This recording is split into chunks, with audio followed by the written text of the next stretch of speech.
Perhaps nowhere on Earth has there ever been a group of people more versatile than the Fakertarians podcast. If you like sex, you're going to love This podcast. with the same active ingredients as Viagra and Cialis. I'm not pleased to see you. I just come to watch the nest earlier.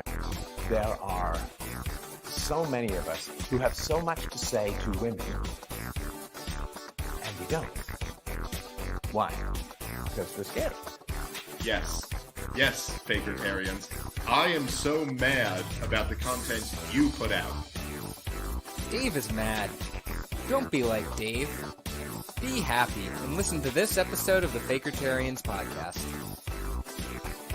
But yeah, I logged into my channel and, well, there was nothing there. Hey everyone, and welcome to episode 20 of the Fakertarians podcast. I'm your host, John Hudak, along with Jeremy Kantorowicz, Archie Flower, and one of my sock accounts. Oh, and our tech guy's on today, too. Sorry, I missed you there. So today we have on Jacob Daniel. He's a moderator for the Mises Caucus. How are you doing today, Jacob? I'm doing well. How are you guys doing? Pretty good.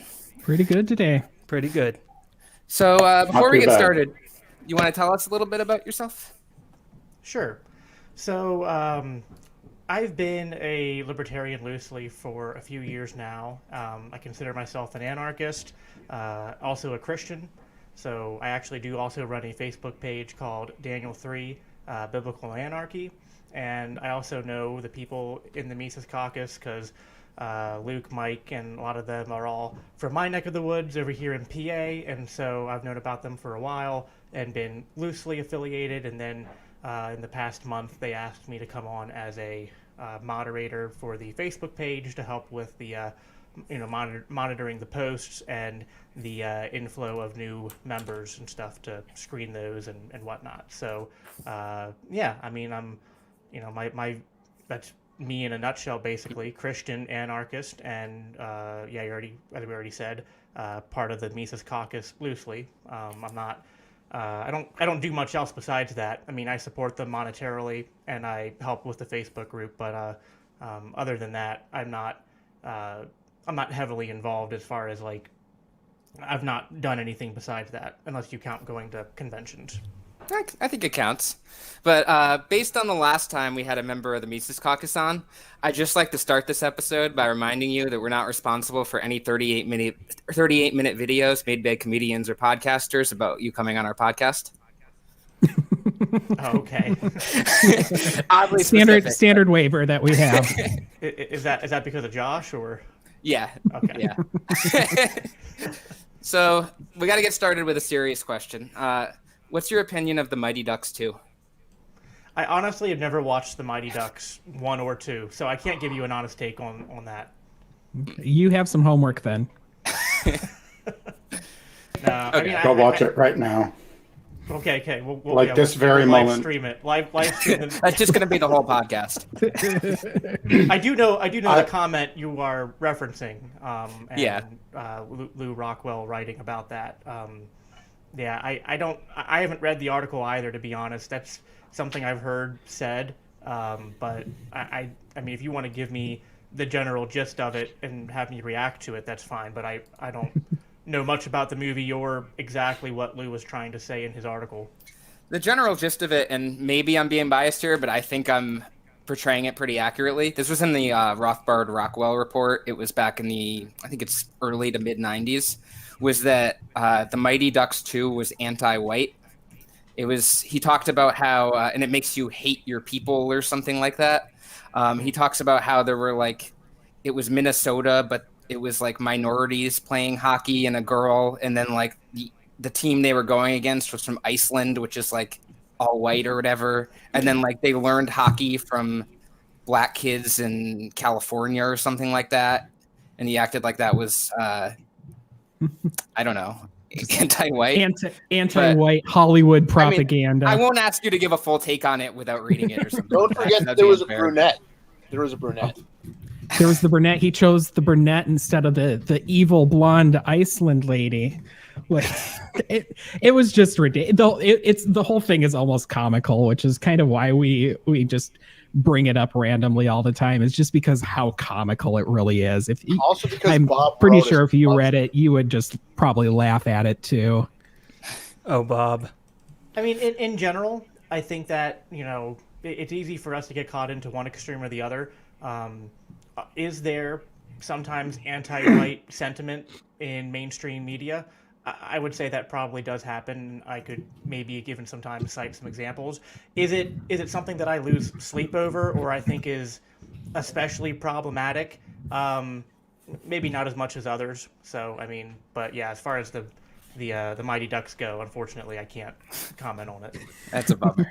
Well, okay, so let's get into some of what we brought you on to talk on originally. We can get onto some other stuff too. We can be a variety show. But do you think the Mises Caucus has an alt-right problem?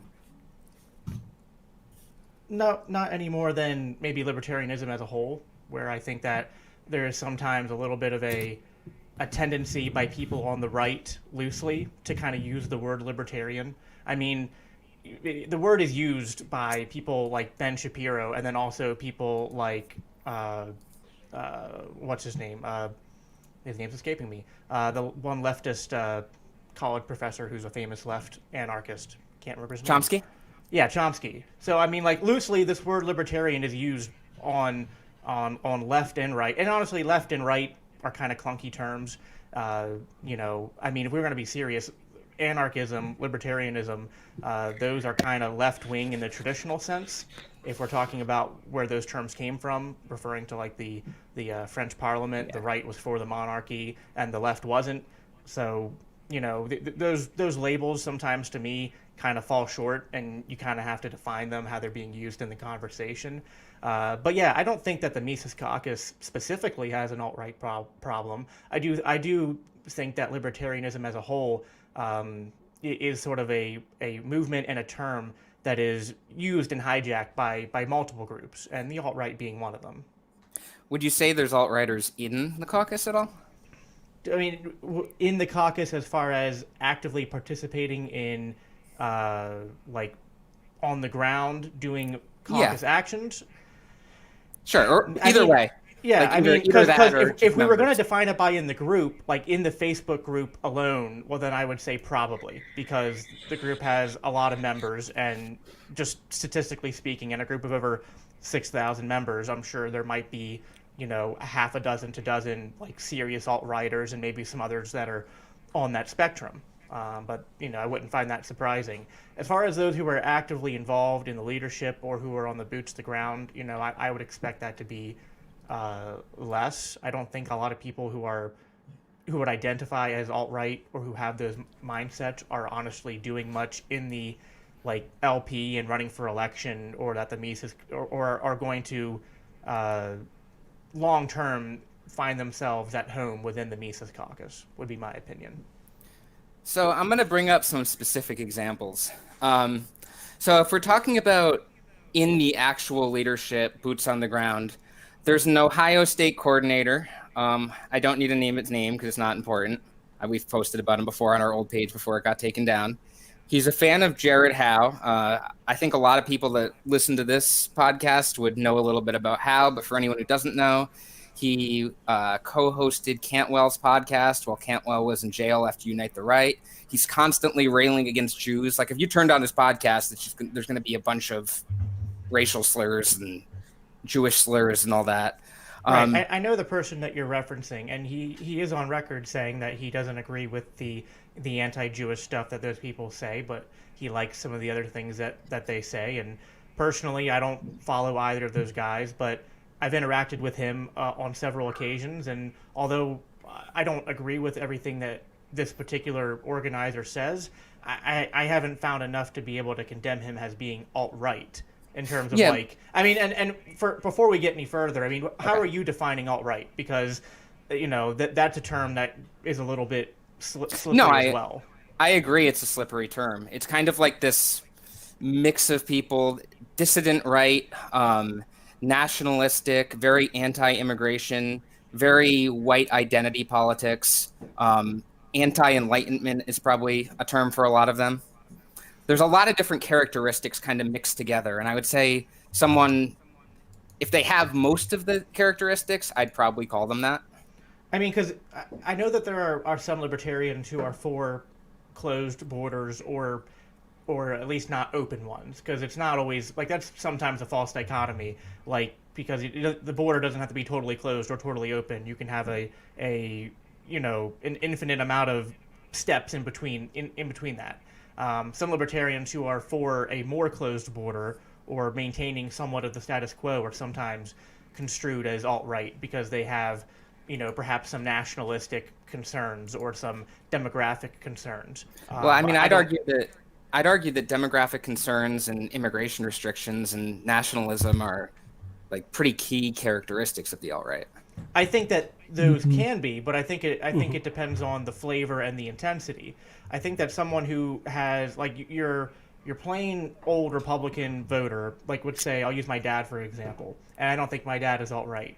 But my dad did vote. What's weird, my dad voted for Gary Johnson in 2016 and Trump in 2020, and he was like, well, I don't want there to be open borders. He's like, I want there to be at least somewhat of a vetting process. He was like, I don't want. He's like, I don't trust Democrats. I think that they are influenced to bring in people to change the demographics and whatnot, like who are targeting whites and who have anti-white sentiments. And yeah, I mean, he identifies as a, he's like, this is supposed to be America and we're supposed to have rules and we can let people in, but they need to come in and decide to be part of America and to share our values and whatnot. It's a very, it's the same answer you'd get from Ben Shapiro, basically. And I wouldn't define Ben Shapiro as alt-right, even though he checks those three boxes as far as being for nationalism, being for some kind of border control, and being somewhat concerned about demographics. So what do you think? I mean, I wouldn't label Ben Shapiro as alt-right, would you? I wouldn't say Ben Shapiro. I mean, he might share some sentiments, but I don't think he goes that far. I'd say he's kind of like boomer conservative take, even though I know he's not a boomer, but right. And I see libertarians both broadly everywhere and within the Mises Caucus that share some of those like similar views, and I disagree with them. I mean, just for the record, I'm for open borders. I mean, I'm a big fan of like Brian Kaplan. I think he makes the best, forget like the ethical argument, which is important, but like if you wanted to be just a selfish bastard, you could still make a very strong economic argument for open borders, which is why I love Brian Kaplan, because that's what he does. So I come down very strongly for open borders, although I wasn't always. I did at one point kind of have a more closed border position, but I had my mind changed when I heard arguments from Kaplan and some others. John Stock here. I want to interject here for a second. So we were quibbling about the definition of alt-right. I don't think it's important whether somebody is per se alt-right or not. I think the question is whether these people that we're going to bring up are holding values of Libertarian Party or even the Libertarian Party Mises Caucus, and whether or not like virulent racists and people calling for violence should be included in the caucus. And if they are doing this, why are they not being ejected? Okay, well, I mean, if there's people in the caucus or Libertarian Party or libertarianism as a whole who are advocating for like specific, I mean, here's the tricky part. Let me back up. It depends on what you mean by violence, because if they're advocating for, well, we should just go and shoot this group of people or attack this group of people, like, well, we would all condemn that. It gets tricky when you're talking about the divide between the minarchists and the statists within libertarianism and the anarchists. Like, as an anarchist, I would view all state action as violence on one level, but I'm specifically talking about throwing people out of helicopters and stacking body bags. Okay, well, if we're talking about that the helicopter stuff, 99% of the time when I see helicopter comments, people are making it somewhat tongue-in-cheek. I have not encountered many people thus far within the caucus or libertarianism as a whole, unless I go visit specific groups that are serious about we want to take certain people, whether they be socialists, communists, or certain ethnic people from certain ethnic groups, and commit violence upon them in a specific targeted way that would be distinguished from a a broad government policy that just disproportionately targets one group. So I want to go back to the Ohio guy eventually, but just to give an example of violence, I would say it's that guy who said he wanted the cops to clear the streets with body bags in reference to BLM. I don't know if you were aware of that guy. Yeah, I do remember that post a while back. I think it was like, oh, everyone says that Rothbard was controversial here, but he didn't go far enough. Like, he kind of took it a step further. Yeah, I didn't agree with him. I can't remember. I don't think I was a moderator at the time that post was I don't made. think you were either. Yeah, so I can't remember exactly how much followed from that as far as like the comments and how it was handled. So Heiss, the guy asked Heiss if he was good, and Heiss said something about like, if Fakertarians wants us to kick people, they shouldn't be going about it this way, and then left him in there. He's still in there as far as I know, at least as of a week or two ago. Okay, yeah, I don't know. Yeah, Well, I mean, so, I'm should not somebody like that be included? Do you think, as a moderator, they should still be in the group? in the group is one thing. I mean, it depends on what do we think the point of the group is. If the point of the group was only people who are involved in the caucus and who are like who share our views exactly should be in, then maybe that person should not be in. I mean, but if the point of the group is to way less. Sorry, can I mean, you I've repeat that? seen I didn't people hear you. kick for way less. Mm-hmm. Okay, I mean, but just to finish my thought, it depends on what we're talking about as far as the group. If the group is about, strictly only people who share our view and who are involved in the caucus should be in, then if that person's not involved in the caucus and doesn't share our views, is advocating for violence, maybe kick them out. But our group doesn't just focus on that. We also let people in who, like when they submit we don't just let anybody in. People request to come in, they answer questions, and we screen them.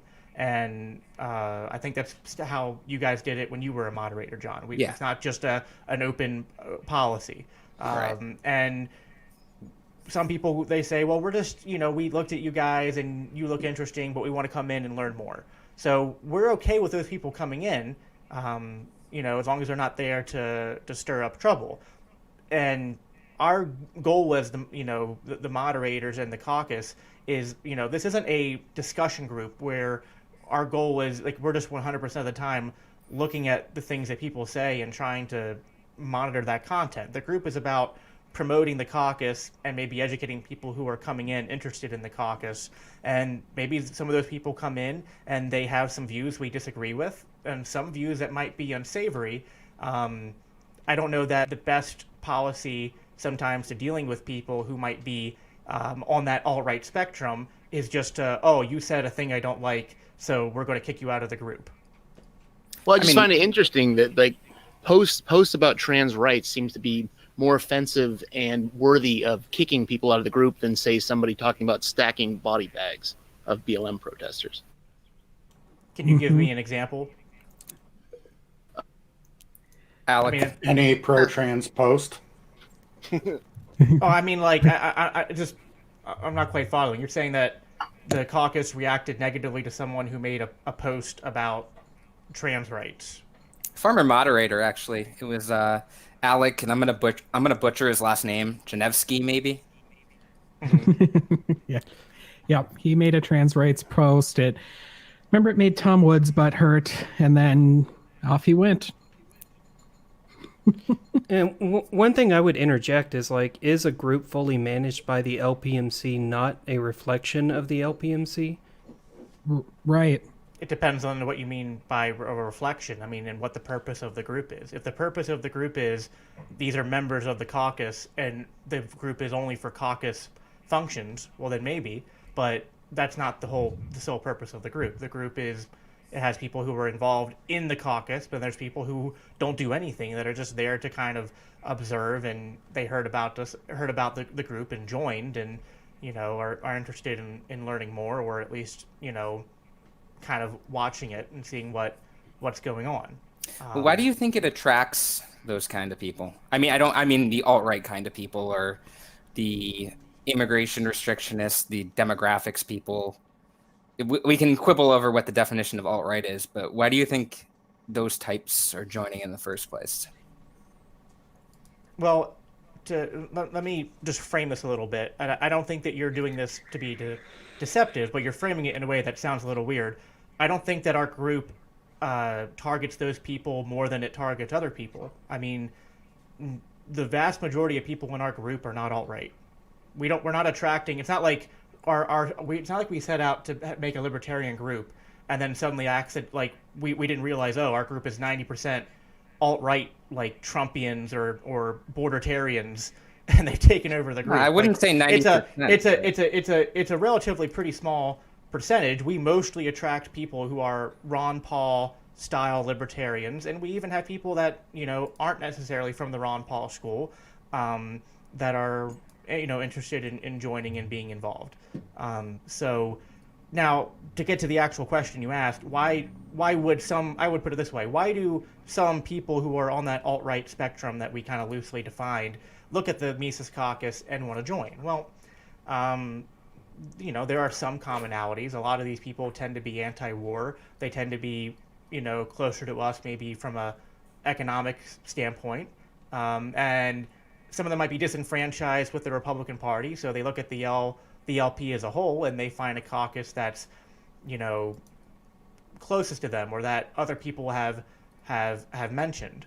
So, but I'm not particularly bothered by that. I mean, my heart and mind towards people from that spectrum is that they come into the group, and that, over the course of months and years being involved, that we push them more towards libertarianism and less towards, right-wing populism or nationalism or whatever you want to, label it. Sorry, I was getting the text real quick. I'm sorry, but so okay. Sorry, there was a personal thing going on. I had to look at my phone. Sure. Well, you see, I mean, if you've got people in this group that are coming from these stances, and either there seems to be no real desire to educate or change minds, or further what Mises Caucus stands for, then and just letting it go by the wayside, letting people say stack protesters in body bags, then if there's nothing to help further the education of why that position is wrong, how that's not something that the party agrees with. That's not something that I mean, sure, it's something Rothbard's more or less said. I mean, well, it's taken Rothbard's words a few steps further, but then what would the group? What's the point of the group? That it attracts these people, but doesn't do anything about them or lets them continue those views, and that shows outwardly on the caucus itself. Before I joined the caucus, I was a Ben Shapiro, Stefan Molyneux libertarian, and now I can't really stand either of them. I mean, I used to be I was a libertarian, but not an anarchist, and I said, well, we need closed borders for XYZ reasons, and I cared about the demographics, and I cared about race and IQ, and now I don't give a crap about any of that. So, and that was mostly through conversations I had with close friends and people within the caucus. I mean, not solely the caucus, but they were part of that. So, I mean, I think there's a tendency in your group to focus on these people and to make it out to be more of a problem than it is. Now let me also say this. I'm not going to sit here and pretend that everything that the caucus has done, everything that Mike has done, has always been perfect, because, I mean, that would be unreasonable. No one ever does everything perfectly. People make mistakes. Now, I'm not going to sit here and nitpick and label all those mistakes, but, I just talked to Mike yesterday, actually, and I told him again, just to make sure, he knew, and I think everyone in the caucus knows, there have been times that I've publicly, before I was involved and since I've been involved, raised my voice and spoken in disagreement towards particular things that were said or done. I'm not always going to agree with particular actions, and there are times that we have taken actions or said things that I would say were incorrect.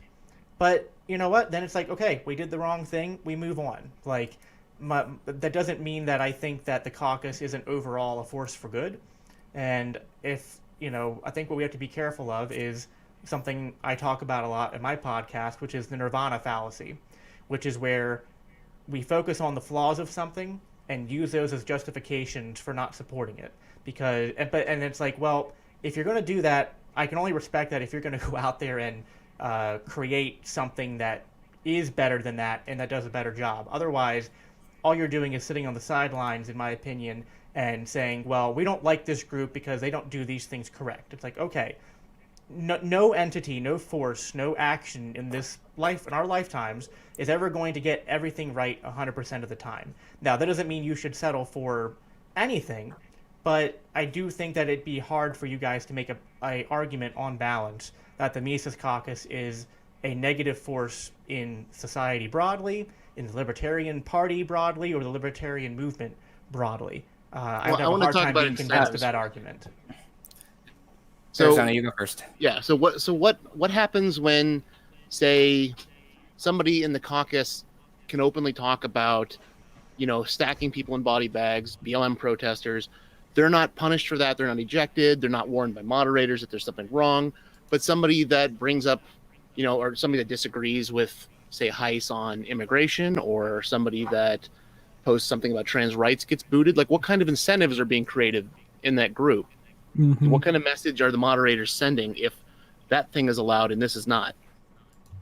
I'm going to say that with, 99% certainty that no one has ever had posts removed or been banned from the group just because they said something in favor of transgender rights.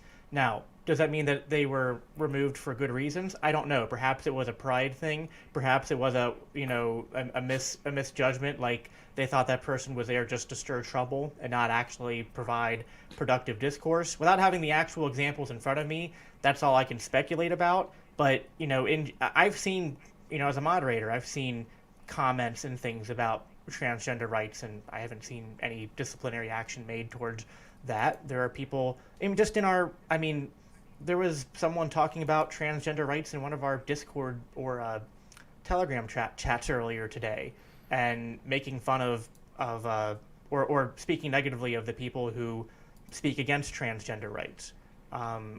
There's plenty of people in the group that say good things about transgender rights. There are some people who, that there are people in the middle. I'm someone who has been labeled as transphobic because I have a more traditional, somewhat Christian influenced social view that although I acknowledge that transgender people feel the way they feel, and I even use their pronouns and I try to respect them as people, but I don't believe personally that people can actually transition from one sex to the other, or that there is a total fluidity to these things. That doesn't mean that I hate them or that I, think that they're evil or I'm denying their humanity. I don't believe in their worldview in the same way they don't believe that, I'm a Christian, so I profess, I think that Jesus died on the cross for my sins, and I think that I have a personal relationship with a risen Savior. And people can either say, well, I acknowledge that you believe that, but I disagree, meaning you're saying that you think I'm to some extent delusional and wrong in my mind, or you agree with it. So, and that's how I view transgender things. But I still support transgender rights in the sense that all people have rights. Then you do have some people that perhaps have anti-transgender views. And that takes various forms. There are some people who refuse to use pronouns, who look at trans people and probably have like a bigoted view towards transgender people, think oh well, these are awful people that you shouldn't disassociate with. They're gross or icky or mentally ill to the point where you shouldn't support them. I don't know. I can't exactly speak for those people why they think that, but I don't see tons of that in our group. I see some. Some people have different social views. The caucus takes in our platform, we take a stance that's we don't really get involved in people's social views and preferences. Our main big things are like war, the Fed, decriminalization of all drugs. We focus on psychedelics and marijuana, but all drugs, decriminalization. We don't spend a lot of time on transgender rights or things like abortion because we view those as issues that are in the social realm, that there are people on both sides, and that's not our focus. So if people agree with us on the core things, but they're on either one of those sides, they're welcome to join the group and welcome to, be part of the Mises Caucus and be part of our platform and the agenda that we have. Well, you mentioned productive discourse. Is calling to stack people in body bags for protesting, is that productive discourse? It depends what you mean by productive discourse. I mean, come on, dude. No, I mean, if some productive discourse can be anything that's used to further the conversation. Negative, something that's not good to productive discourse is something that derails the conversation. If someone honestly has a view that they think that protesters need to be shot and piled up, well, that needs to be addressed. I don't believe. I don't believe in censorship. Now, as a libertarian and an anarchist, private entities have the right to censor. That doesn't mean I agree with them using that power, except in the most extreme situations, like if someone is making a targeted specific threat towards an individual, or a call to violence towards an individual. But if someone says, I believe in X view, I believe that the best, I don't think censorship is a good response to that. I think that we have to explain why that's not the correct response. Dude, I mean, can you just tell me, do you oppose that view, and do you think that should be included in the LPMC? Do you think that that person should be able to maintain their membership while spewing things like that and face no repercussions, but people for lesser things are booted all the time?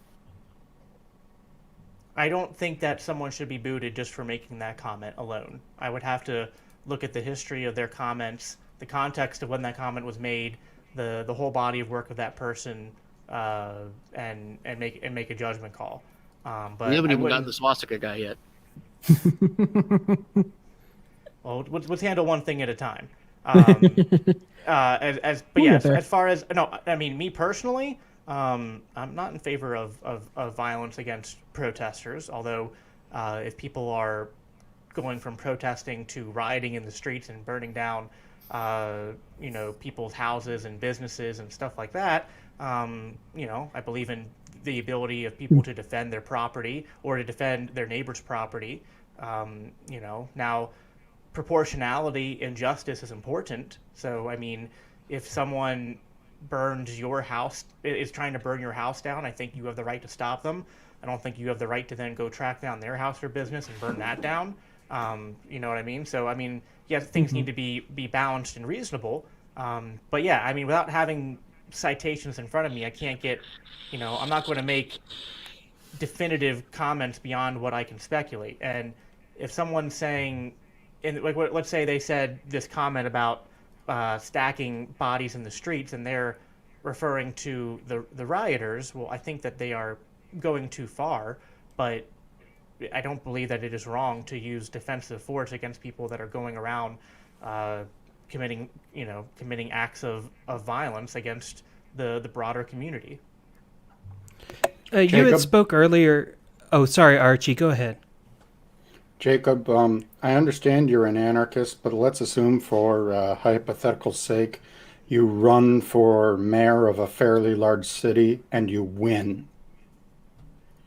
One of your underlings makes that comment that rioters should be stacked in body bags. Do they still have a job the next day, yes or no? If it was someone directly employed by me in terms of me in my council, whatever, as your mayor, chief of police. Yeah, I would probably fire them. One thing I did want to bring up is it's different. Just to be clear, it's different than a comment in a Facebook group by someone who, I mean, we haven't established that this person's affiliation. Like, are they in leadership or active boots on the ground organization and door knocking and all that, or are they just a person in the Facebook group? Because those are two different things. Sorry, go ahead. Oh no, I'm sorry. I didn't mean to. I kind of interrupted your point there, but you talked about if someone honestly held a point. How do you know when you see a helicopter mean that they don't mean it honestly? Like, what gives it away? There's no way to know for sure. You just make the best judgment based upon context clues. Now, we do have a rule in the caucus against helicopter comments, and so for the most part, a lot of them get taken down. Maybe not right away, but usually get taken down. Although, I mean, I'm actually softer on that than some of the mods. I actually, when I was first going through the ropes, I was leaving some of them up there, but then they were coming to me saying, no, we're just going to blanket take pretty much all of them down. I mean, if someone says the word helicopter's around, but if they're making a helicopter joke, they were like, we're just going to, for the most part, blanket remove them. Which, to me, I was like, I don't know. I mean, I can appreciate different senses of humor, and I know a lot of people that use the helicopter reference in a ironic kind of dark humor sort of way, and I don't have any problem with that being allowed, but that is what it is. You're not going to get everything perfect. I'm sure I'm sure you're going to go on, if you go onto the group right now, with any of your sock accounts, and I'm sure you could probably pull up a good number of comments and things made that we might have negative views of, but that's the internet, and I do think for the most part our group has a better discourse than a lot of other libertarian groups I'm a part of. I mean, let's talk about, like, there's a Facebook group known as Libertarian Lounge that I was a part of for a while when I first became a libertarian, and that group was infested with like the worst type of alt-right people. I've heard things, yeah. Yeah, like the worst. I mean, like a guy who actually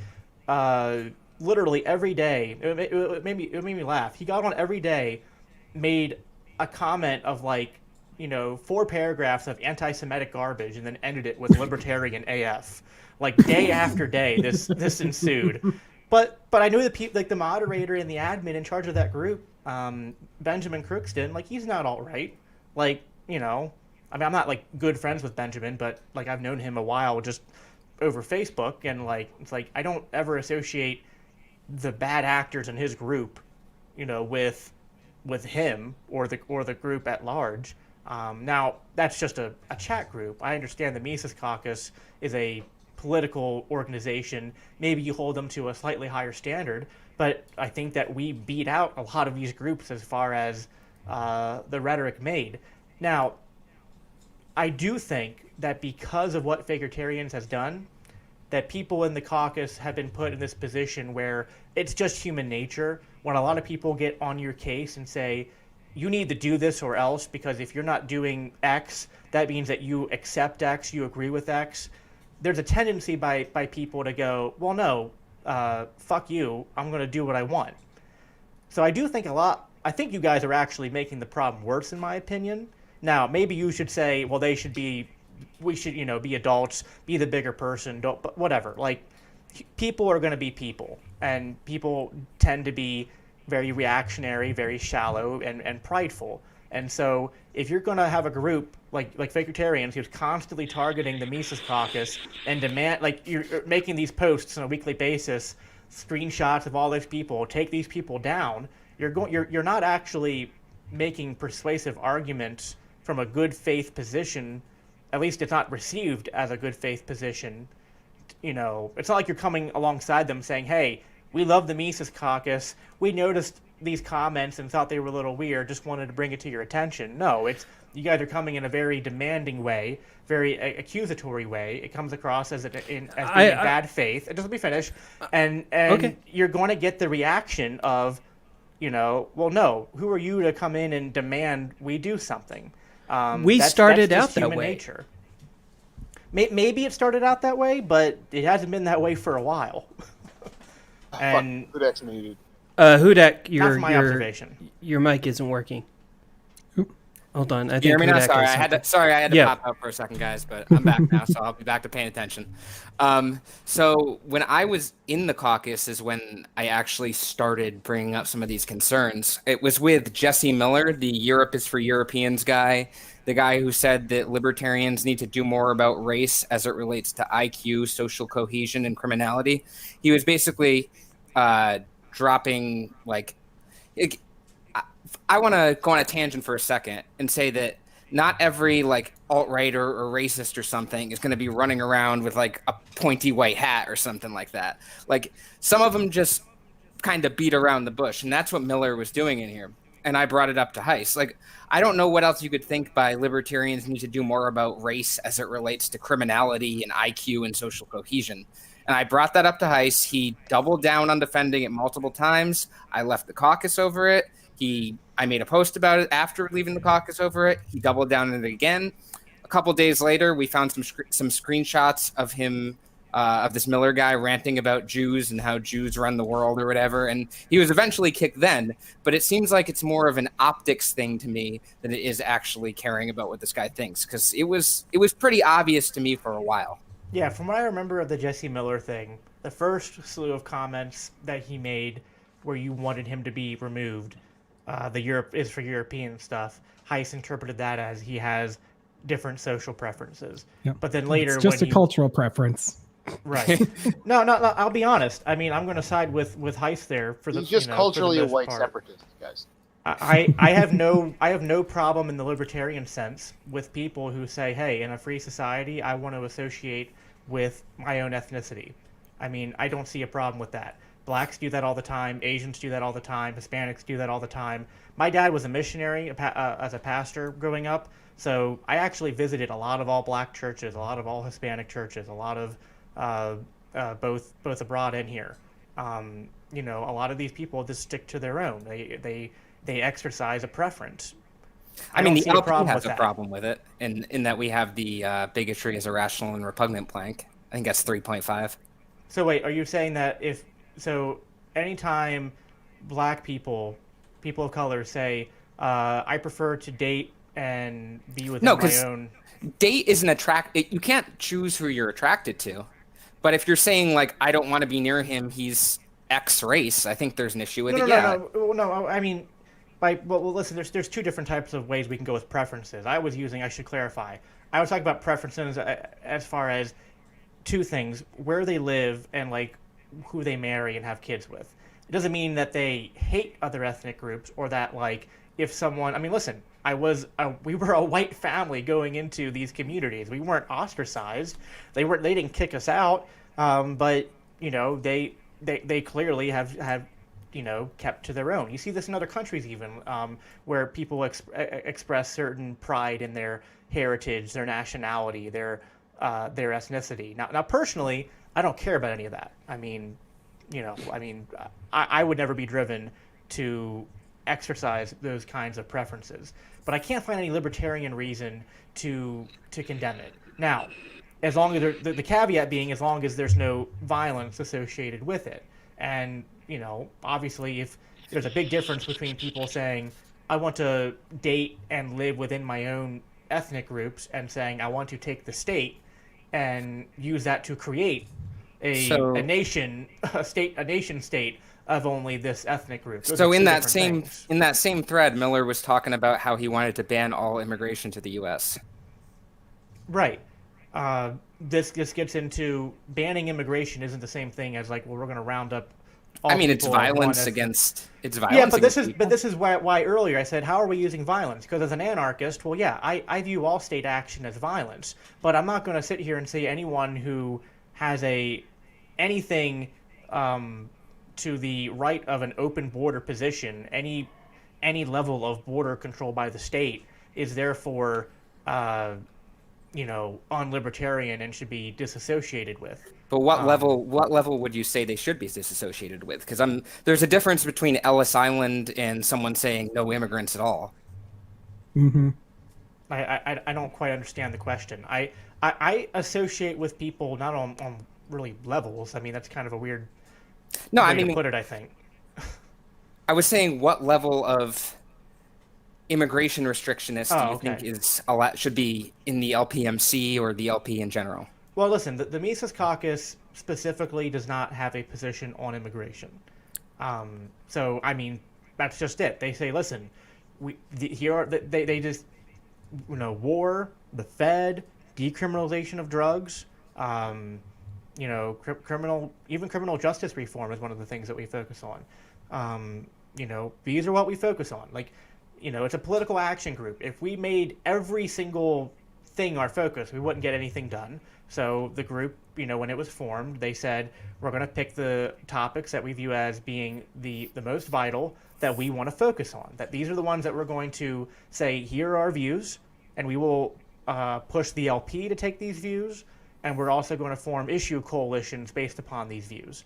And immigration isn't one of those things. So, maybe that bugs you, but I don't think that makes the Mises Caucus evil any more than I think that I view any libertarian who has anything other than an open borders position as evil, or that you shouldn't be associated with them. I mean, if this all boils down to we don't like any libertarian or self-proclaimed libertarian that has anything less than an open borders position, well then maybe that's what we have to get into, because I just don't find that to be especially offensive. I disagree with them on that, said, though, but I don't find it especially offensive. There's a difference between an Ellis Island position, like background check, disease check you're in, and like landmines on the border or shooting people at the border or something.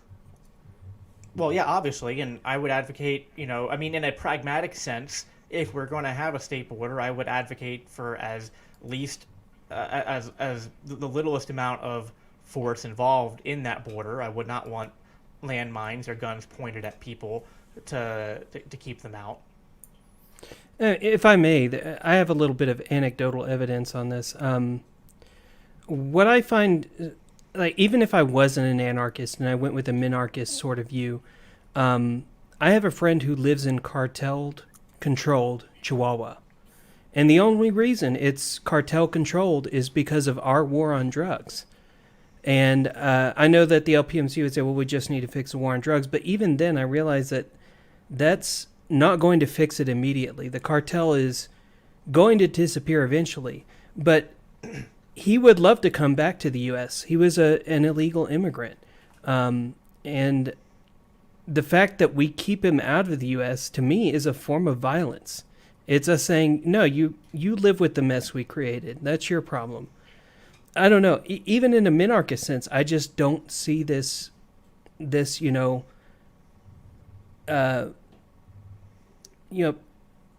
closed border sort of stuff. I don't get it. No, listen, I agree with everything you said. I think it's a form of violence, and I don't agree with the closed borders position. But I mean, it's just a fact that the caucus doesn't take a position on immigration, and we choose to ally with people if they agree with us at least on the other things, and they're going to work with us towards those goals. If they happen to be somewhat for closed borders on any level, as long as they're not, I really don't think that Mike is going to, defend someone who would, like, if we had someone in our leadership or active, like super active in the caucus, who had a view like we should have machine guns and landmines, so the whole way across the border, like. Well, he was in there for a while, and then I got him kicked after maybe a year. No, but we talking about Miller? Ryan Ramsey. Oh, Ryan, I don't know who that is. He was an old timer with me being there since the beginning, but when I was a mod, I brought him up once. He didn't get kicked. He eventually got kicked when he was going around talking about the landmines on the border stuff. But okay, I was just curious. There was a line. Listen, we're libertarians. We tend to. It's kind of funny. You guys are keying. Do you not see an irony here?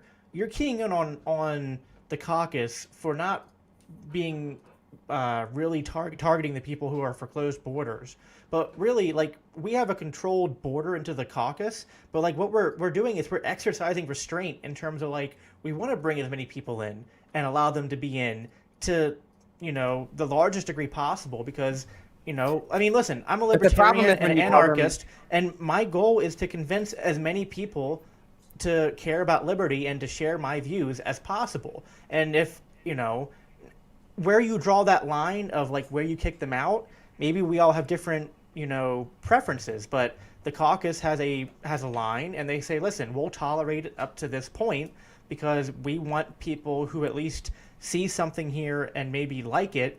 We want to be able to influence those people and move them towards our goals, or at least even if we can't move them towards our goals, they might be able to still be useful in terms of accomplishing them. Well, I don't have a problem with trying to convince people of things, even if they have bad views or something. I have a problem with telling them that their views on immigration are okay. I think the fact that the Mises Caucus doesn't focus on immigration is kind of the problem, and why so many alt-righters that think they're libertarians are coming in. I don't think they're changing their views. Maybe some are, but I don't think a lot of them are changing their views on immigration. I think they're thinking that they're going with the Hoppe argument about immigration restrictions being okay. Right, and I don't agree with the argument. I mean, if I remember correctly, it's like the net taxpayers. Yeah, the net taxpayers basically own the border and own the property of the country, and therefore they have. And that the state should act as a net taxpayer or as a property owner would. That's the best we could hope for. Right, that's kind of that was like, remember that's what Chase Rachel said too. He was like, we can guess what the property owners wouldn't want, which was like, yeah, I mean, I don't agree with any of that stuff on a personal level. Well, I know you don't. But I can remember when I did. I mean, I used to buy into that stuff. I had my mind changed. But I used to be concerned about demographics. I used to be concerned about the border. More so when I was a minarchist than an anarchist. But I was concerned about too many people coming in and voting for Democrats, voting for the welfare state, and that was just going to keep increasing the amount of money we were expending. But I cared about it more from an economic perspective, really, than from a demographics one, like where I was worried about living next to people of a different color. I mean, I've never cared about any of that. Some people do, but I guess maybe why it doesn't offend me and others as much is that we grew up around it. I mean, for example, my mom remarried a person of color, and he was very racist towards Hispanics. A lot of people, in the Black community are very racist towards Hispanics. I learned, and I think that's growing up when I visited those areas. Prejudice and bigotry, it runs deep in people. I just don't know how you deal with it other than, I mean, sure, should we speak against it? I mean, I speak against racism and bigotry, but the Mises Caucus primarily isn't about that. It's primarily about ending the wars and ending the Fed. And I mean, in terms of, listen, the whole point of the Mises Caucus, the slogan of Mises being human action, you have scarce time and scarce resources to do things. So you have to prioritize something. If you say everything's important, then great. You've just made it impossible to effectively act. If all this comes down to is a disagreement over immigration, well then fine, we have a disagreement, and that can be an ongoing conversation. But I'm still left kind of wondering why the demonization of the Mises Caucus? Because I think that's what this comes down to. It's one thing to say, oh, well, I think the caucus does some good things, although I disagree with them on X. Like, if that's all it was, it'd be like, okay, cool. But when it's like, oh, well, the Mises Caucus is, the sentiment I get from the Fakertarians crowd, from the quote-unquote loser brigade crowd, is that the Mises Caucus is a blight upon libertarianism, and that it'll be the end of the Libertarian Party, basically, and if the Mises Caucus were to take over. I don't think it'll be the end of the Libertarian Party, because I don't think it'll actually take over. But yeah, I do have an issue with the caucus and the idea of it taking over. I think that would kind of... It's been funny to me how they talk about making the Libertarian Party libertarian again, but there's a bunch of immigration restrictions coming in. That's not making the Libertarian Party libertarian. Yeah, but what do you mean by a bunch? I mean, listen, are some coming in? Sure, but I've been monitoring the member requests now for the past month.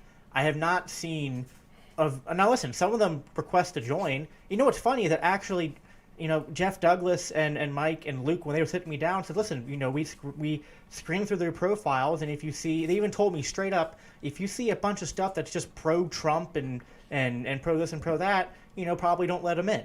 So it's not even like we're targeting those people when letting them in. Now, granted, some people come in and they're not broadcasting how loud they support some of these things. But then they're in, and we let them in until they give us a strong enough reason to kick them out. But on a policy level, I don't see anything the caucus as doing being remotely related to the alt-right.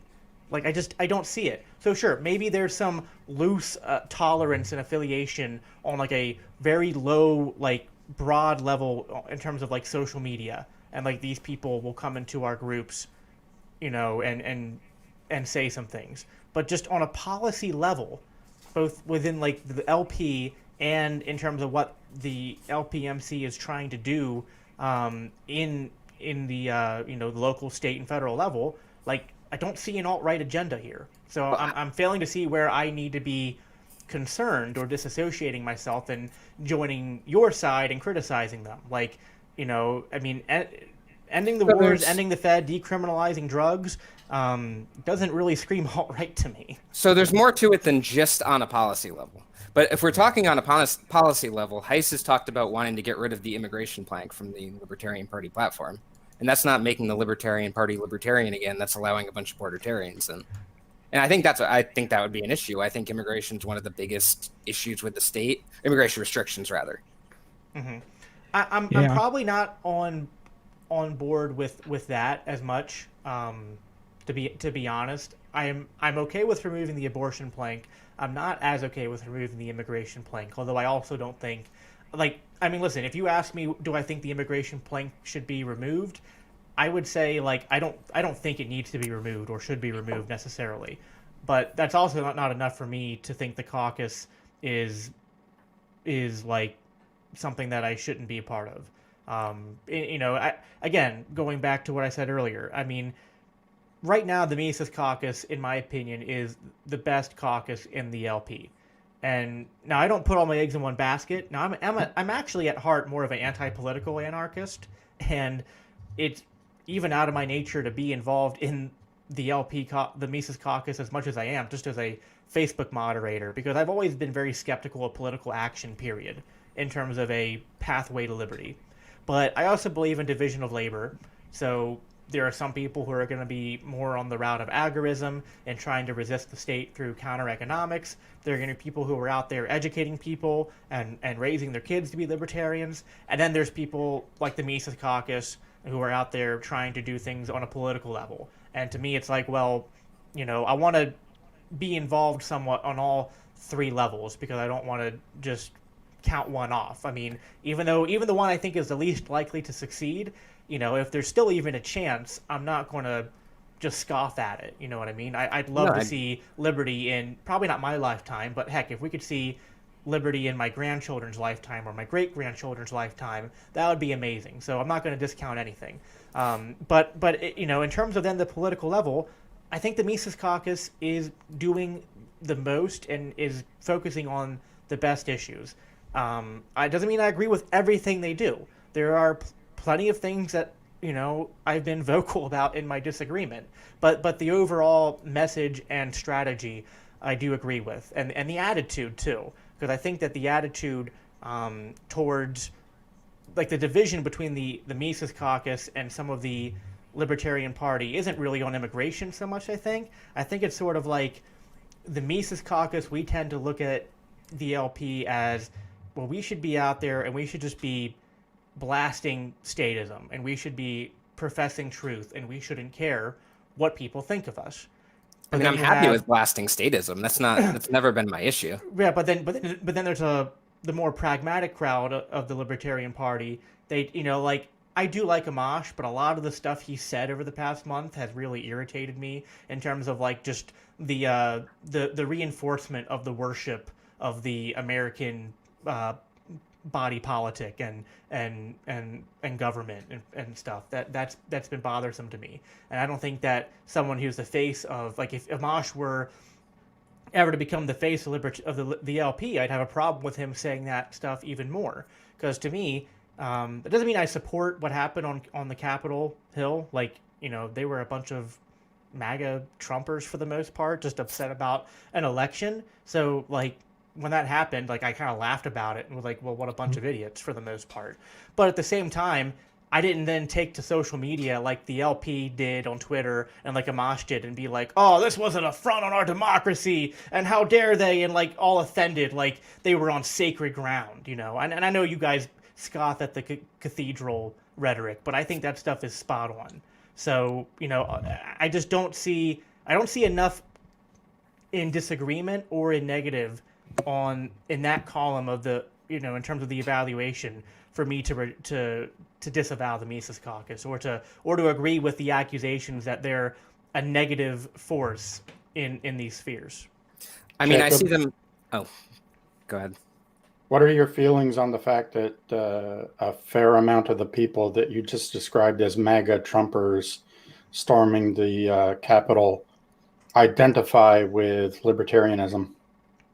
Well, like I said earlier, that libertarianism is a word and term that's hijacked by a lot of different groups, some on the left and some on the right. I would like to get those people to realize what true libertarianism is. Not bordertarianism.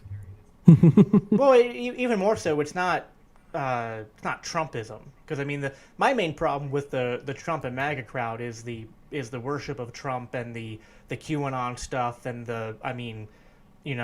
like, I don't have a problem with storming the Capitol, but damn, storm the Capitol for a good reason.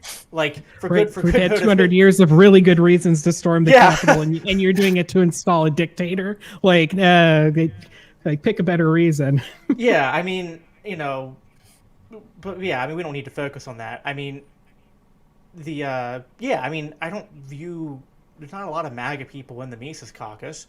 There might be a lot of people there are a lot of MAGA people that refer to themselves as libertarians, and that does bother me. But there was a guy who had that Fight for Trump video had stuff about rejecting replacement and we're the real minority, and then it had the swastikas subliminally flashing. I don't know if you remember that. Yeah, I do remember that. And why was it removed? Yeah, I mean, I there's not a lot of love lost between me and the major Trump supporters. Now, I'm talking about like the diehard ones. There's also a lot of Trump supporters I get along with great. For example, one of my... Yeah, but what about this specific one in your group that is a member of the LPMC? And I think is he an organizer? I can't remember, but... I think he's a county chair. I don't know that he's an organizer or not. I can check. This guy, he's got a video, Fight for Trump, and he's got swastikas and SS runes in it, and that wasn't enough to boot him from the caucus. What the fuck is? Was that you're talking about that one video? Yeah. It was... Yeah, that was puzzling, because that came off of a Facebook page. Liberty Revolution, I think it's called. That's his page that he runs. And there's a lot of people that follow that. I think it's like 18,000 or 20,000 likes or followers. And a lot of their content's good. And then there was that one video, and I was like, I don't get this. I didn't know if it was posted ironically or what. So I don't know. That is confusing to me. I don't know what the purpose of that video was. It almost came across to me as someone sharing it ironically, although if it was, they didn't necessarily make it as obvious as they should have. But he was saying he's not a big Trump supporter, but he thinks the election was stolen, so he wants to fight for Trump. So it definitely wasn't ironic. Well, there was nothing ironic about it. Well, then I just think he was wrong. But I would be skeptical of if he actually made that video or perhaps knew of all the weird stuff that was in that video. But I mean, if you had shared a video that had subliminal swastikas flashing, I would take it down. That's what I'm saying. Yeah, but some people, again, like there are going to be some people that do things that I view as wrong, and they won't change. People tend to be stubborn and not willing to admit when they're wrong, and that's on both sides, and that always bothers me.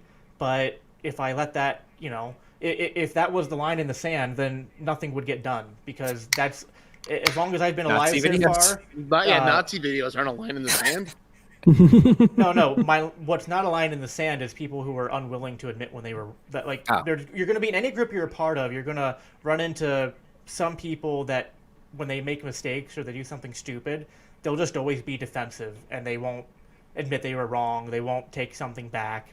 I've had that in my work life, had that in my family. I've had that in different volunteer organizations I've been a part of before in the past. I've seen that in churches my whole life. People. My general rule of thumb is that people tend to be stupid and shallow and prideful. So, usually, if I can attribute someone's actions to one of those three before I attribute actual malice, that's what I do. Because I think, for the most part, people who actually are evil and have hearts filled with malice is more the minority. I tend to think it's usually more easily explained by stupidity or pridefulness or something like that. I want to interject about incentives again. So, okay, what kind of incentives are the moderators and the caucus at large sending when people like that are allowed to be in there and they're allowed to say shit like that, post things like that with no consequences, and the leader of the caucus comes out and says it's all right? Which one was this again? I mean, we had the guy stacking bodies, and then we had the guy with the swastikas in his Fight for Trump video. And I think Heist commented on both of them that he was not going to listen to us about it, and he wasn't going to do anything about it. Probably has more to do with you guys than it does about the actual content. Yeah, but do you see the incentives that are there? Can you acknowledge that there's an incentive there, that if nothing's done about that and the leader of the caucus is saying that he's not going to do anything about it, that those people are now incentivized to be bolder and more of them are incentivized to come in? I don't know. I mean, in my time there, in both the group chats and in the Facebook page, I've continued to be vocal and say the same things that I'm saying to you guys. Give me an answer. Can you see how that would incentivize them to be bolder and or more of them to join if it's not seen as an issue and it looks like they're welcome there? Would you not see that they would believe I think that there might be. I think that there might be isolated incidents where if you focus on those incidents, you could say, well, this might create a bad incentive. But this is the overall atmosphere in there that is permissive for that stuff. It's permissive for them to be there. I disagree that it's the overall atmosphere. I think that there are isolated incidents where probably mostly when you guys get involved that perhaps the wrong action is taken. But for the most part, I've seen our moderators ban and delete more people for Trump and anti-Jewish stuff than anything else in the past month. I mean, I think once a week we've deleted and banned people for anti-Semitic comments. I think at least once a week we've had to not let somebody in because they were actually we let people in if they're liberty-minded, but then there's some people that were trying to join that were literally you go on their wall and every profile picture is a MAGA hat and every they're not actually libertarians, they're Republicans. And it's we'll work with Republicans in terms of issue coalitions, but it's if you're an actual there's no point letting a Republican into the Mises caucus if you're not at least even if you're a diehard Republican and part of your local Republican committee, it's I don't know what purpose you have in the Mises caucus group. So I want to go back, like I said I would maybe 45 minutes ago, now that we've all forgotten about it.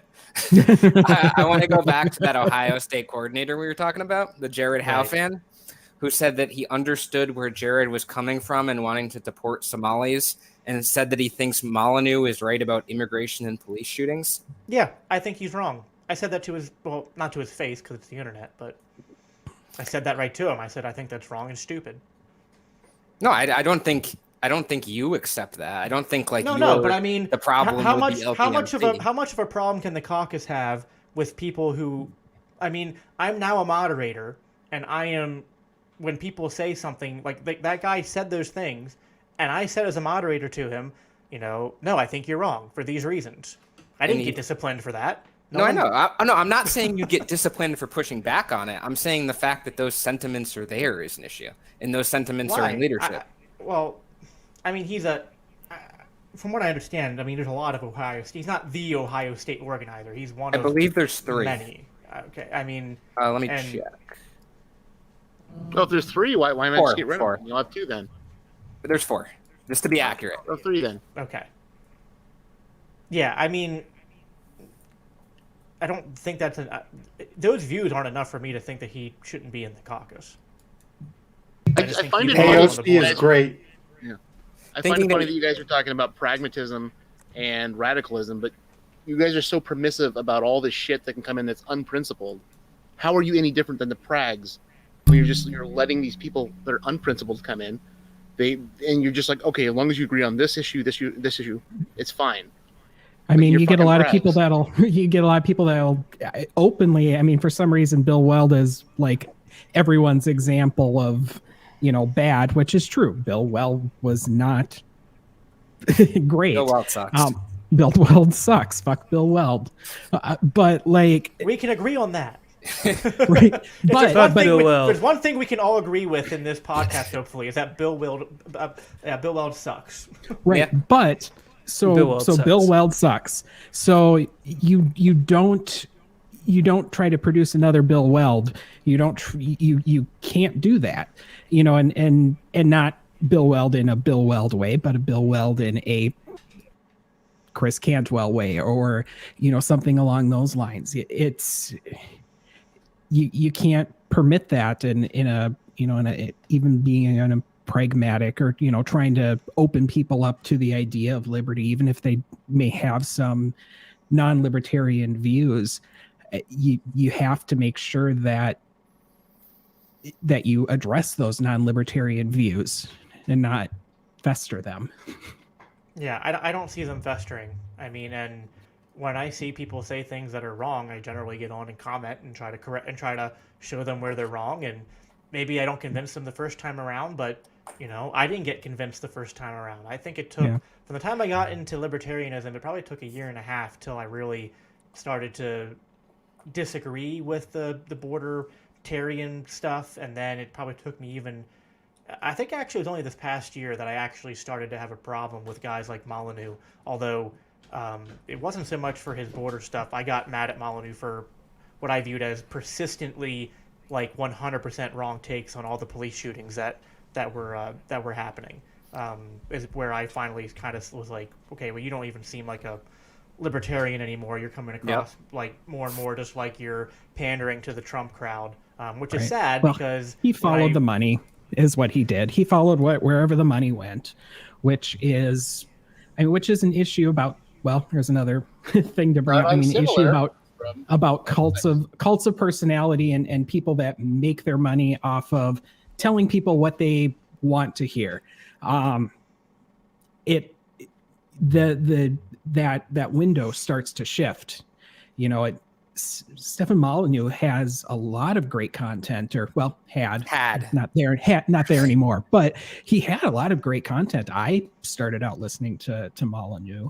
I can remember, 2011, 2012, 2013. It started to get a little weird, and then Trump hit, and that ship and sailed. He's an empiricist. He's spoken out against white nationalism, but he's an empiricist. You became what you hate.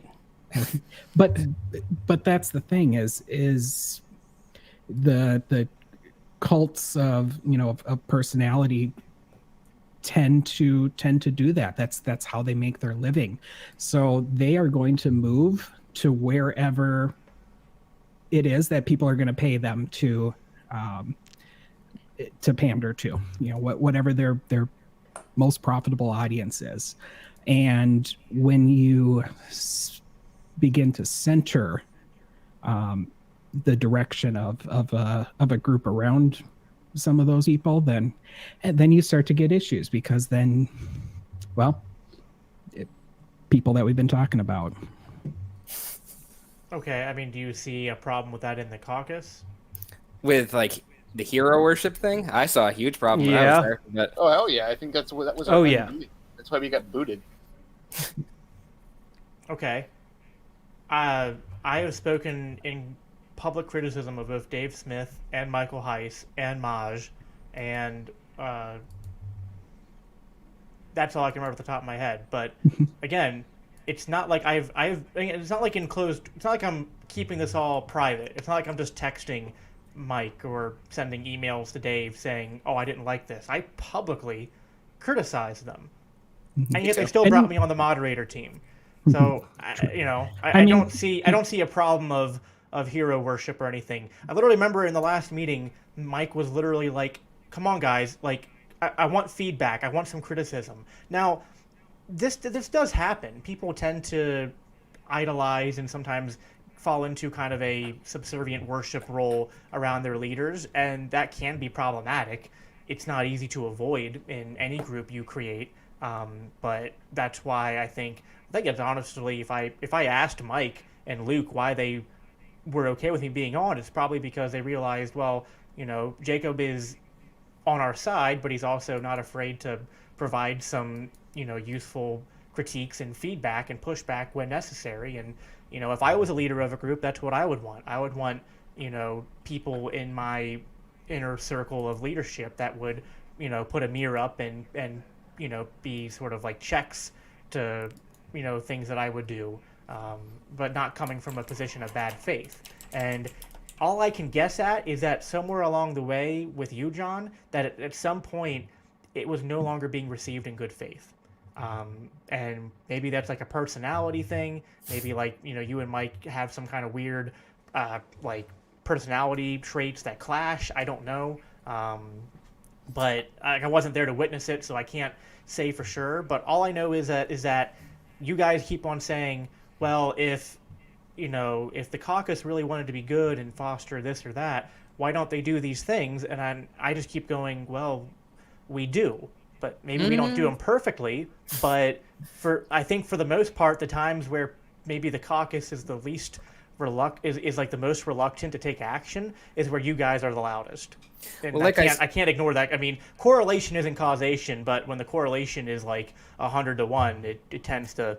I mean, they do it when like it's someone like I said who has like the white hood up or something. Like they do it for the most egregious examples, but they don't for the rest. And that was part of the reason I stepped down as a mod and then eventually left in the first place. Like, well, then we're just different because I mean, I'm motivated to change those people's minds, and I know how you change people's minds is generally not by attacking them.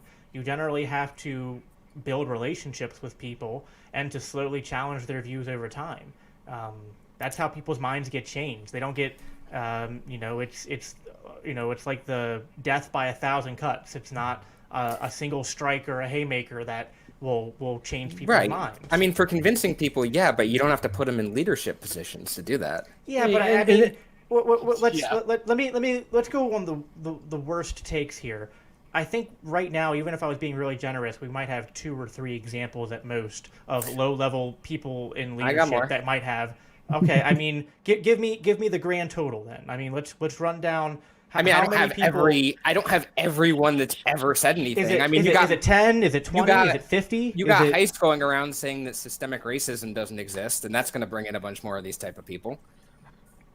Definitely. Systemic racism defined as what? Do you need? I'm not a dictionary. Do you need an exact definition?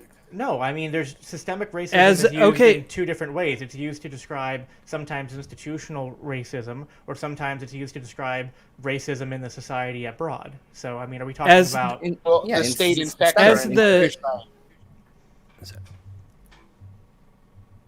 I mean, the system has a color preference. Mm-hmm. Have you heard the phrase "driving while black"? I mean, I think it just depends on how you define these terms. Whenever someone brings up systemic racism, I ask for a definition. Depending on the definition provided, there are times I go, yes, I agree it exists, or no, I don't think it exists as you defined it. It's another one of those slippery terms. The one thing here's where Mike might say it doesn't exist, and I would agree. I do not believe that disparity is the same as discrimination, or not necessarily, but it can be. But then there should be evidence. It's not. It might be the start of a disparity. Might be cause to look into something, but it's not proof. You have to still provide the proof and the argument for why it is. And unfortunately, the best arguments for systemic racism come from libertarians and not from the left. And I know Mike was probably speaking mostly to the left. So sure, we as libertarians understand. Into the group. This was an LPMC there's a comment in the LPMC group. He was speaking to you guys. Yeah. Right, he was probably saying systemic racism, the term that's used predominantly by Democrats on the left, the way that they are saying it exists, it largely does not exist. He was talking to you guys. He was saying it was a false narrative. Well, there was one that was out of the group, and then there was one that was in the group. But it's been a pretty, consistent between the two. Right, and again, like I said, I mean, I understand he was saying it to the group. What I'm saying is that term, systemic racism, is used predominantly by people on the left in the Democratic Party to describe and the way to describe something that, in the way they define it, I would agree with Heiss, doesn't exist. How do they is BLM a corporate Marxist movement?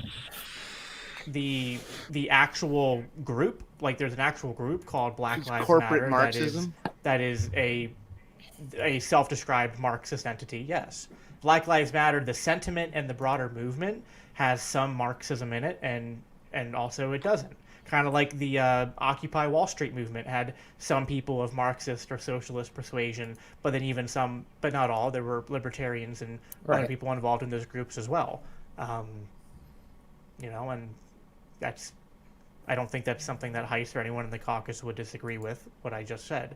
But yeah, I mean, the term systemic racism, as it's defined by the left, and they're the ones that predominantly use that term, they're using it in the critical race theory, identity politics way, which I would agree doesn't exist. Yeah, but Heiss didn't say, it doesn't exist in this way. He was saying it's a false narrative. It does not exist. Maybe he should have been more specific. I don't know. I'm pretty inclined to think he thinks it doesn't exist because that's what he said. Okay, well, if you went to Heiss, if you went to Heiss and said, well, I agree that systemic racism as the left defines it doesn't exist, but I think you could make an argument that there are state policies and entities that have a disproportionately negative effect on minorities. Well, I feel like you would probably agree with that. I mean, I think that is systemic racism. Mm-hmm. If you define it that way, then sure, but that's not how the left predominantly defines it. The left predominantly defines it as if there is this boogeyman out there of that like the system is, there's a bunch of closet racists out there who are targeting black people, and it falls back into their identity politics sort of critical race theory postmodern worldview, which views people predominantly in these group identities and competing positions of power, and because blacks are a minority, they are just inherently the victim of systemic racism. Like, it couldn't be otherwise. Like, if you are a minority, you're almost inherently going to be on the receiving end of systemic racism. And that's what leads many on the left to define, and I've had people in your group tell me this, John, that, well, racism isn't just people who view like their race as superior or another race being inferior. Racism is if you are the majority race and you are basically oppressing the minority races. Like it's I disagree with that, but plus the use of some sort of majority power. I disagree with that, but I also just want to say something about the group for a second, because there's Mises Caucus members in our group, there's LibSocs in our group, there's Prags in our group. Mm-hmm. I mean, it's not an actual caucus, it's like a political discussion group that's basically anyone's there. It's not like a caucus. And a bit of a dumpster fire. And if I may add really quickly, my stepfather is a person who has all of MLK's recordings on DVD. He was a big civil rights advocate, and we talked recently. He went to a liquor store and he saw black men. He's a moderate Democrat. He saw black men with a mask on, and he told me, I got scared. And I said, that is the underlying racism that we have to deal with, is that for white people, we do often see black people as a threat when they really aren't. So yes, saying that they're... Everyone has that. But human nature is to view groups that look different than your groups and to have a fear reaction. And yes, but at the same time, that fear reaction is in of itself racist. Then we're all racists, and the term loses pretty much all meaning. because you can't stamp that. That's just human. I mean, maybe there's different levels of that, but that's just human nature. People see racism. Listen, that means that my 4-year-old son is racist because my 5-year-old son. You know, we've been quarantined a lot for the past year, and he was just getting into that age of being socialized. But he notices sometimes, and it has more of a awkwardness around people of color because we live in an area that's mostly white, more so than white people. Like when I would take him to the playground to play. Now he gets over it, and then he plays with them, but he has an initial apprehension. So either we're going to label my 5-year-old son as racist, which is like, okay, if we want to use the word that way, sure, but then it's just pretty much lost all useful and impactful meaning because it pretty much applies to anyone. Now, you know, we should not give in to those fears. We should seek to judge people based upon their merits, of course, and not just give in to our we definitely should base impulses and fears, but just the existence of that kind of fear and skepticism, that natural biological, that's just your brain acting in evolutionarily pragmatic ways, which is like, well, if saying that happens, the different is risky. I mean, but here's the thing: is where did your son get that behavior from? Like, are you willing to say here and now that Richard? Okay, so Richard Dawkins was right about mimetics. That there are inherited traits that we get that are not based on biology, but are based simply on the fact that we are inborn with that nature. Because that's really all it comes down to. I'm not an expert in Richard Dawkins and the subject you're talking about, but I would say that I think that it is just, I mean, you see this in animals. Animals tend to be afraid of things that they haven't seen a lot of and that are different than them. Animals don't fucking attack their own species. Animals don't have ethics. They do a lot, actually. You ever see like they do, but it's there are certain species of monkeys that will fucking like go to war and like for resources. For resources. Just for the hell of it. I mean, it's not like there's. I mean, we're getting into the weeds here a little bit, but yeah, I don't think that you can use the word racism in that way and have it still be a word that means much, unless you're going to say there's just varying levels of racism. But then it's just like, okay, well, we all have varying levels of racism, but then there's actual like capital R like racists and people who are hateful.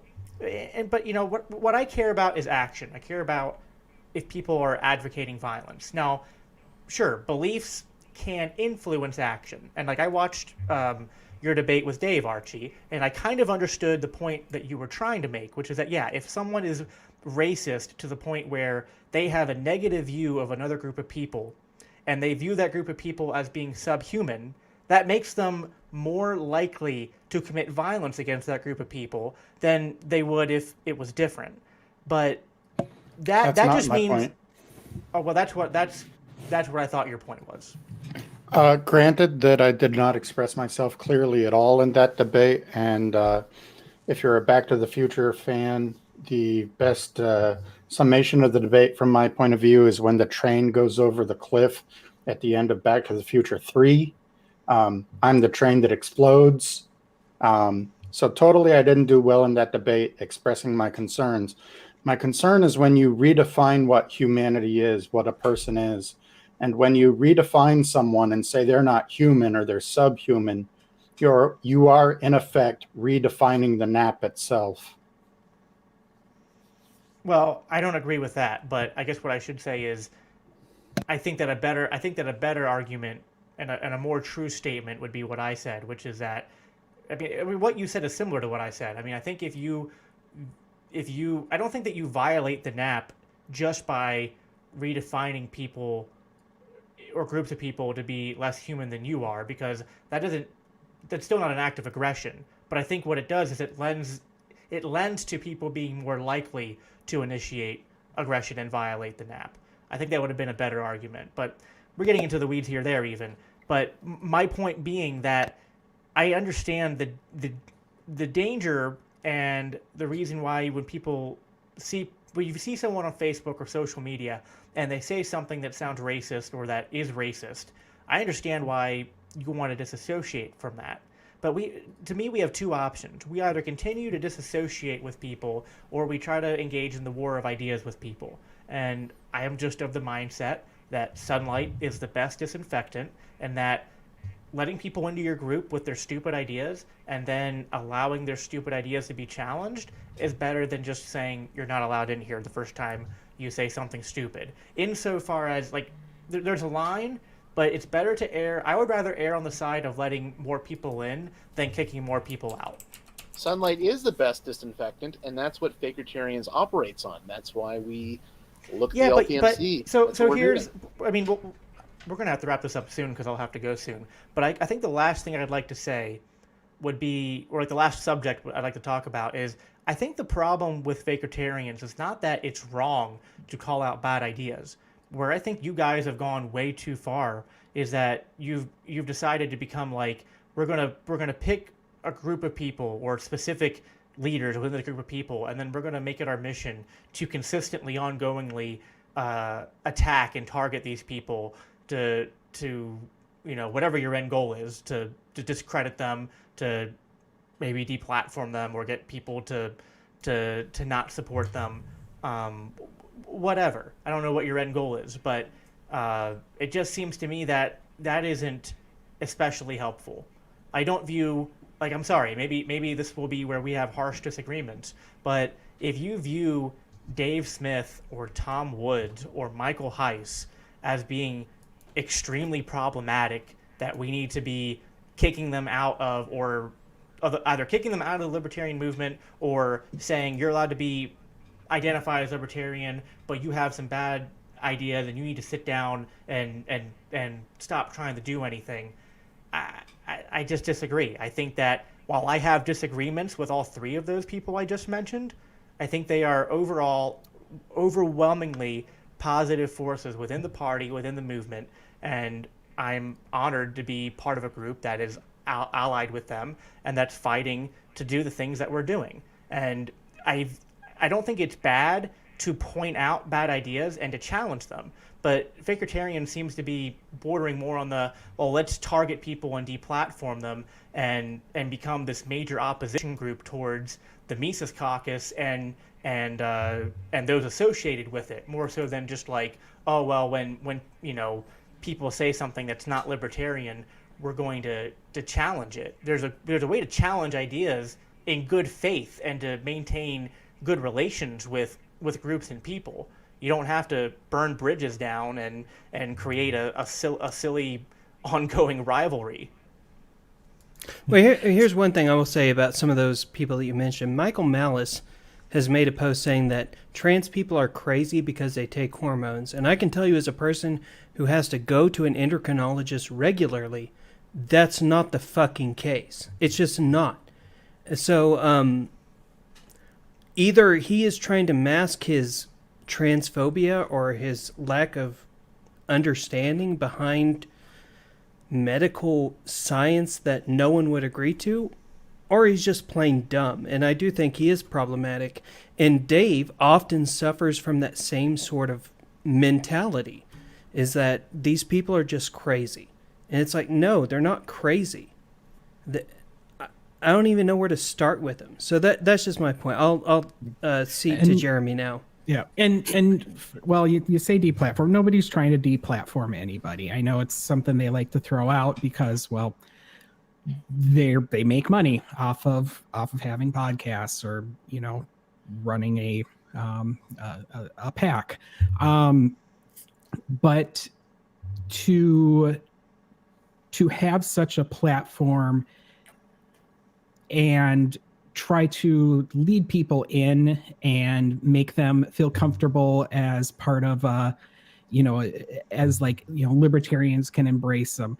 I know we probably beat Fuentes like a dead horse, but it's such a shining, blunt example of we're fellow travelers. No, we are not fellow travelers with Fuentes because he doesn't like war and wants to end the welfare state, and we're just not.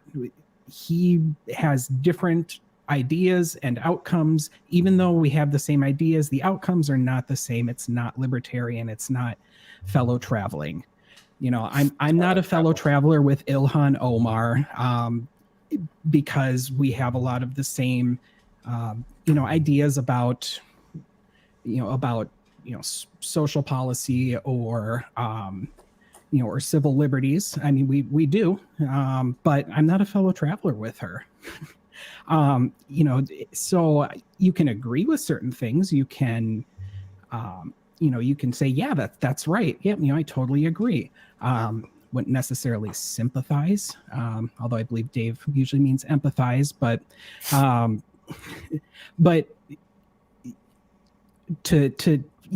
can't embrace Ilhan Omar or AOC because, we have some agreements on some positions and say, well, good enough for me, we're fellow travelers.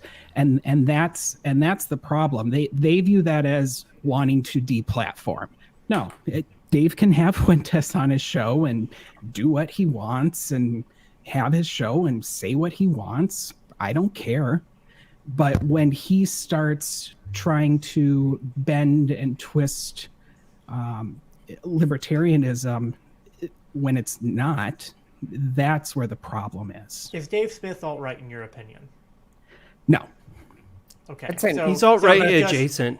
No, what does I don't alt-right think adjacent mean? Just that he doesn't hate alt-right people and will be friendly with them? Or do you think he shares... Well, then I'm alt-right adjacent because I'll be friendly with alt-right people and try to have conversations with them. That's how you change people's minds. You don't change people's minds by Are you ostracizing them. To recruit them and bring them on as listeners to your show and then funnel them into the LP to get those kickbacks?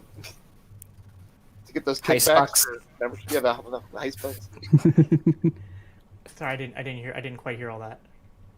Are you actively trying to funnel those people into the LP so you can collect on the membership dues or the kickbacks from that, and into the LPMC so then you can click on that? That's different.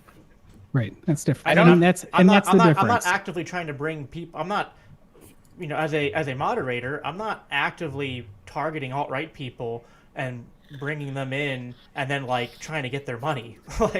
There's a difference between talking to people and what is currently going on in the LPMC. You guys are funneling them in there. No. Yeah, because you're telling them the anti-immigration standpoint and all the cultural views are okay. What cultural views? Just to be, just the being fine, demographics, wanting to deport Somalis or whatever, all of that stuff. Right. Not addressing it or affirming it just festers that mentality that's okay. Theocracy is good. Actively going to pages that, bring something up that, essentially actively going to pages with people that are mad about social issues when they're brought up and telling them to check out the Mises Caucus. Then listen. This might piss you guys off, but although I am for open borders, that doesn't mean I don't see the problems with the sort of forced integration that the state is facilitating with its immigration policy. I view that as being the lesser of two evils. I would rather deal with forced integration than forced segregation, but that doesn't mean that I can't empathize with the people who perhaps either live in areas where the forced integration has been more problematic. How is it problematic? When you mix people of different groups together, it can tend to lead to a lot of rising tensions. Oh man, I had to see another brown cashier at Walmart today. We're talking. How awful! This happens on both sides. This happens when Hispanics move into black communities. You see sometimes rising tensions. I'm sorry, that is human nature. People tend to sometimes be tribal, and they can sometimes be very tribal along the lines of ethnicity, and that just happens when you mix people of different ethnic groups sometimes into areas, and it didn't happen naturally through market mechanisms as much. It can cause some tensions. It can cause people to feel uncomfortable because they feel like they don't have any control. Do I personally care about any of that? No. But that doesn't mean that I can't empathize with people who do. because I don't know, maybe that's just different. Maybe I can understand where they're coming from, even though I don't particularly find it to be worrisome. I'm not going to demonize all those people. I'm not going to demonize. I mean, we're talking about a lot of people here. Let's be honest. Like, pretty much everyone that voted for Trump had this concern.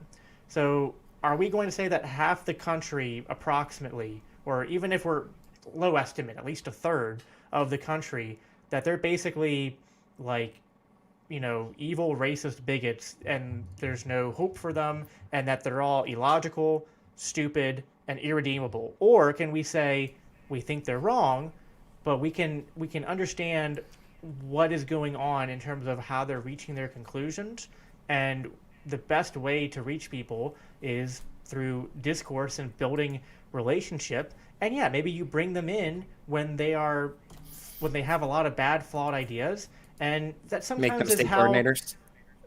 Again, that is a you're acting like that's a large number of our coordinators are these type of people, and we can talk I about asked for a number, I never got it. I well, mean, I don't have a list of every state coordinator who's done it. I have some I can list off. I have, besides Ohio, I can list. Give me a sense. I mean, is it less or more than 20 people total? It's probably less because there's not even that many coordinators in the first place. But I don't know every coordinator like perfectly. I don't know everything they've ever said, or I haven't like quizzed them on their views. But when I see people that say they're in leadership in the LPMC talking about how Molyneux's right on immigration, that's not just the Ohio guy, there's the Connecticut guy who does the same thing, or saying that like they're big fans of Jared Howe, but then when I press them, they're against the Jewish stuff. But that's like reading Playboy for the articles. I mean, come on, you're not just going to turn on a neo-Nazi and be like, well, the anti-Jewish stuff is bad, but the other stuff's okay.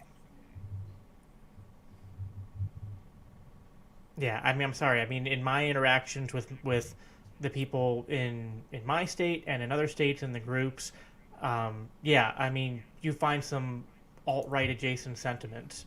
You find that everywhere, and you find it more in the LPMC than in other parts of the LP, at least from my experience. Well, that might be true, because I think most of the LP has more of they are openly anti-right and target more the left. And the Mises Caucus, I think, I don't even think we explicitly target the right. We just don't actively bash them. We don't go out there and actively demonize these people. When Heiss is trying to harpoon someone, it's always like Jordan Peterson or something. It's not like he's not harpooning AOC or some shit like that. Is Jordan Peterson right wing? Yeah. Okay. He's not? You don't think? Not in the traditional sense. Maybe he's not. You could argue about if he's like alt-right or alt-right adjacent, but just right-wing, like, no? He's more of a moderate, in my opinion. I just gotta disagree with you there. I mean, I don't know how much of Jordan Peterson have you listened to. He's always talking about the need for the left and the right, that they're two equally important sides of the ongoing conversation. I mean, I've listened to things from him before in the last couple of years. I wouldn't say I'm an expert, but he's definitely seemed to have a conservative bent to him. I think that's because in the cultural, like, mainstream media arena, there's more openness among the conservatives to hear Peterson out and have those conversations than there is on the left, where they just automatically assume that he's being sexist or bigoted or whatever or transphobic for the things that he says. But I mean, if you hear the things that he says and the things he advocates for, my problem with harpooning Peterson's not that he's wouldn't be that he's right or left wing. It's just he's a statist. Yeah, it's kind of like Maj. Yeah, but VP. I won't make you comment on that. I won't make you confirm or deny. You're good. Yeah. Well, I do have to get going here in a minute. Is there anything else you wanted to touch on here at the end, or anyone else have anything? You've been on for a while and you've been a good sport about it. So, I guess the takeover unity thing. I mean, it's dumb, dishonest. It's funny to see takeover and then telling people to shut up whenever they I mean, it seems mostly like a Twitter thing for the most part, what I see, but it's dumb. It's not in good faith. Unity is not in good faith, because it's unity as long as you agree with me, essentially, is what it means, and it's just a rallying, an anti-left, anti-progressive rally is really what it is. If the only way you can be in the Mises Caucus and involved is that you are lockstep with the leadership, then how the hell am I a moderator? Like, I'm going to No, keep I don't pushing think it's on being that. lockstep with the leadership, but I think the idea of, Jeremy's talking about the thing Dave was pushing about unity, but then there's also like takeover. Like there's a kind of take over the party in terms of changing the overall rhetoric and direction it's going. That doesn't mean that we're going to kick people out. No, that's not unity. We want unity, meaning if through assimilation. It's unity through a common goal, which means that if you are on board with our goals, we're just going to pump as many fucking Trumpers in the next coming years as we can in here, and then Heist is going to get his yacht, and everything's going to be fucking kosher. Okay. Well, we're just gonna have to disagree. We're just gonna have to disagree there. I've been part of the group for a long time, moderator for a month. There's Trumpers everywhere. Okay, there's people who support Trump in every single libertarian group you're a part of. I don't see that as being an especially high percentage in our group. I don't see even the Molyneux type of libertarians being a especially high percentage of people in our group. Are they there? Yes, but I don't think they're especially high. I disagree in my experience, but I'll agree to disagree with you on that. Sounds good. Okay. Well, does anyone have anything else, or are we good to wrap up? Good. I think I'm good for today. Okay, Jacob, I'll give you the last word since you were a good sport and let us yell at you for almost 2 hours. So No, and it's all fun, and I respect you all. I don't have any ill feelings towards you. I know it maybe got a little contentious there at points. It's all good. Listen, here's why I came on, and here's my final word. It's like, I do want there to be more unity. I am tired of the infighting and the drama, and it's why I hate politics. But I do view the Mises Caucus as a force for good. I think that if you are anti-war, if you are anti-Fed, if you want decriminalization of drugs, criminal justice reform, I mean, that's what the caucus is focusing on. I mean, we just bought a domain the other day about criminal justice reform. We've supported even candidates financially who openly have said that they hate the Mises Caucus. So, I mean, the caucus is not a our way or the highway type of group. I think the only thing that has happened is that a lot of the people involved with the caucus have felt like they are being unfairly judged and attacked, and you get pushback on that. That's human nature. I would strongly encourage you guys to think about the approach you're taking, because I don't disagree with the idea of a Fakertarians page. I just think that you guys have gone too far in some of the actions you're doing. My heart would be to see this petty rivalry end, to see everyone work together towards opposing and dismantling the state, because that's what we all want. And if you're waiting to find a group to support or be involved with that's going to check every box, you're just going to be disappointed.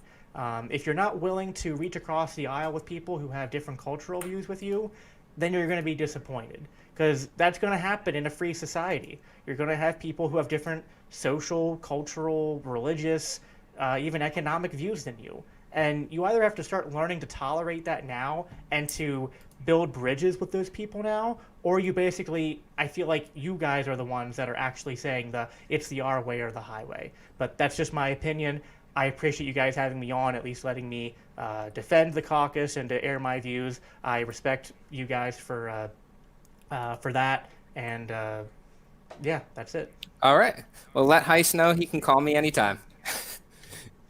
But thanks everyone for watching today, and we'll see you in 2 weeks. Yep. See ya. Bye. See ya.